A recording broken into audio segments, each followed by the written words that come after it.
Supreme court ಆದೇಶದ ಬೆನ್ನಲ್ಲೇ ತಮಿಳುನಾಡಿಗೆ ಹರಿಯುತ್ತಿದೆ ಕಾವೇರಿ ನೀರು. ಕಬಿನಿ ಮತ್ತು ಕೆಆರ್ಎಸ್ ಡ್ಯಾಂನಿಂದ ತಮಿಳುನಾಡಿಗೆ 16,000 ಕ್ಯೂಸೆಕ್ ಸಿಡಬ್ಲ್ಯೂಎಂಎ ಆದೇಶದ ಮೇರೆಗೆ ಹರಿತಾ ಇದೆ. ಈ ಆದೇಶವನ್ನ ಪಾಲನೆಗೆ ನಿನ್ನೆ ಸುಪ್ರೀಂ ಕೋರ್ಟ್ ಸೂಚನೆಯನ್ನ ನೀಡಿತ್ತು. ಅದರಂತೆಯೇ ತಮಿಳುನಾಡಿಗೆ ನೀರು ಹರಿಬಿಡಲಾಗಿದೆ. ಕಬಿನಿಯಿಂದ 11.9 ಸಾವಿರ ಕ್ಯೂಸೆಕ್, ಕೆಆರ್ಎಸ್ನಿಂದ 4.9 ಸಾವಿರ ಕ್ಯೂಸೆಕ್ ತಮಿಳುನಾಡಿಗೆ ಬಿಡುಗಡೆ ಮಾಡಲಾಗಿದೆ. ಪ್ರತಿದಿನ 12,000 ಕ್ಯೂಸೆಕ್ ಹರಿಸಲು ಸಿಡಬ್ಲ್ಯೂಎಂಎ ಆದೇಶವನ್ನ ನೀಡಿದೆ.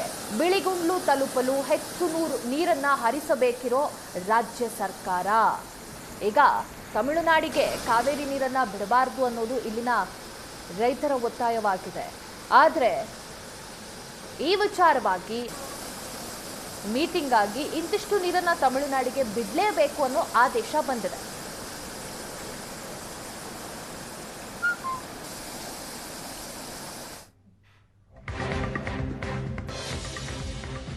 ತಮಿಳುನಾಡಿಗೆ ನೀರು ಮಂಡ್ಯದಲ್ಲಿ ರೈತರು ಸಿಡಿದೆದ್ದಿದ್ದಾರೆ. ಮಂಡ್ಯದಲ್ಲಿ ಮಣ್ಣು ತಿಂದು ನೂರಾರು ರೈತರು ಪ್ರತಿಭಟನೆಯನ್ನ ನಡೆಸ್ತಾ ಇದ್ದಾರೆ. ಪ್ರತಿಭಟನೆ ವೇಳೆ ಬಿಜೆಪಿ ಕಾರ್ಯಕರ್ತರು ಮಣ್ಣು ತಿಂದು ವಿನೂತನವಾಗಿ ಪ್ರತಿಭಟನೆಯನ್ನ ಮಾಡ್ತಾ ಇದ್ದಾರೆ. ನಮಗೆ ನೀರು ಬಿಡಲಿಲ್ಲ ಅಂದ್ರೆ ಮಣ್ಣು ತಿನ್ನಬೇಕಾಗತ್ತೆ. ನಮ್ಮ ರೈತರಿಗೆ ಮಣ್ಣು ತಿನ್ನುವಂತೆ ಸರ್ಕಾರ ಮಾಡ್ತಾ ಇದೆ. ತಮಿಳುನಾಡಿಗೆ ನೀರು ಹರಿಯೋದನ್ನ ನಿಲ್ಲಿಸಲು ರೈತರು ಈ ಪ್ರತಿಭಟನೆಯ ಮೂಲಕ ಒತ್ತಾಯಿಸ್ತಾ ಇದ್ದಾರೆ. ದೃಶ್ಯದಲ್ಲಿ ಕಾಣಬಹುದು ಬಿಜೆಪಿ ಕಾರ್ಯಕರ್ತರು ಮಣ್ಣು ತಿಂದು ಸರ್ಕಾರಕ್ಕೆ ಎಚ್ಚರಿಕೆಯನ್ನ ನೀಡ್ತಾ ಇದ್ದಾರೆ.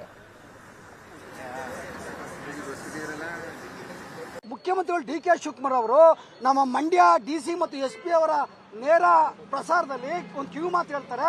ಮಂಡ್ಯದಲ್ಲಿ ಬೂಟಾಟಿಕೆಗೆ ಕೆಲವರು ಮೀಡಿಯಾಗೆ ಬರೋಕ್ಕೆ ಪೇಪರ್ ಬರೋಕ್ಕೆ ಹೋರಾಟ ಮಾಡ್ತಾರೆ ಅಂತ ಹೇಳ್ತಾರೆ. ಸ್ವಾಮಿ, ಈ ರಾಜ್ಯದ ಮುಖ್ಯಮಂತ್ರಿಗಳೇ, ಇವತ್ತು ನಾವು ಮಂಡ್ಯ ಜಿಲ್ಲೆಯನ್ನು ಅಷ್ಟೊಂದು ಸರಳವಾಗಿ ಪರಿಗಣಿಸಬೇಡಿ, ಹೋರಾಟಗಾರನ ಸರಳವಾಗಿ ಪರಿಗಣಿಸಬೇಡಿ. ಇವತ್ತು ಆಗಸ್ಟ್ 24ರಂದು ಸುಪ್ರೀಂ ಕೋರ್ಟ್ನಲ್ಲಿ ಅರ್ಜಿ ವಿಚಾರಣೆ ಇದೆ. ಕರ್ನಾಟಕಕ್ಕೆ ವ್ಯತಿರಿಕ್ತ ತೀರ್ಪು ಬಂದ್ರೆ ರಾಜ್ಯ ಸರ್ಕಾರವೇ ಹೊಣೆಯಾಗಬೇಕಾಗತ್ತೆ. ಆಗಸ್ಟ್ 24ಕ್ಕೆ ಮಂಡ್ಯದಲ್ಲಿ ಹೋರಾಟಕ್ಕೆ ಕರೆಯನ್ನ ಕೊಟ್ಟಿದ್ದಾರೆ ರೈತ ಹಿತರಕ್ಷಣಾ ಸಮಿತಿ. ನ್ಯಾಯಾಲಯದ ಮುಂದೆ ಸಮರ್ಥ ವಾದ ಮಾಡಿ ನ್ಯಾಯವನ್ನ ದಕ್ಕಿಸ್ಕೊಡ್ಬೇಕು, ಗೆಲ್ಲಬೇಕು. ರಾಜ್ಯದ ಸಂಸದರು ಸಂಸತ್ನಲ್ಲಿ ಚರ್ಚೆ ಮಾಡಬೇಕು. ಮಂಡ್ಯದಲ್ಲಿ ರೈತ ನಾಯಕಿ ಸುನಂದಾ ಜೈರಾಮ್ ಈ ವಿಚಾರವಾಗಿ ಹೇಳಿಕೆಯನ್ನ ನೀಡಿರುವಂತದ್ದು. ಸದನ ನಡೆಯುವ ಸಮಯದಲ್ಲೇ ನಮ್ಮ ಸಮಿತಿ ವತಿಯಿಂದ ಸರ್ಕಾರವನ್ನ ನಿಯೋಗ ಭೇಟಿ ಮಾಡಿ ಚರ್ಚಿಸಿ ಒತ್ತಡ ತರುವ ಕೆಲಸವನ್ನು ಕೂಡ ನಾವು ಮಾಡ್ತೀವಿ. ಇದರ ಜೊತೆ ಆಗ ಸರ್ಕಾರ ತಗೊಳ್ಳುವ ನಿಲುವು ಮತ್ತೆ ಸೋಮವಾರ ಆಗುವ ಸಂದರ್ಭ ಎರಡನ್ನು ನೋಡಿ ಮುಂದಿನ ಸೋಮವಾರ ನಮ್ಮ ಮುಂದಿನ ಕಾರ್ಯಕ್ರಮದ ರೂಪುರೇಷೆಯನ್ನ ನಾವು ಪ್ರಕಟಿಸ್ತೀವಿ. ತಾರೀಕು ಬೆಂಗಳೂರಿನಲ್ಲಿರ್ತಕ್ಕಂಥ ಹೈಕೋರ್ಟಿನ ಉಚ್ಚ ನ್ಯಾಯಾಲಯದ ಪ್ರಮುಖ ಸಂಘಟನೆಯ ಪದಾಧಿಕಾರಿಗಳು ಹಾಗೂ ಹಲವಾರು ಹಿರಿಯ ವಕೀಲರುಗಳು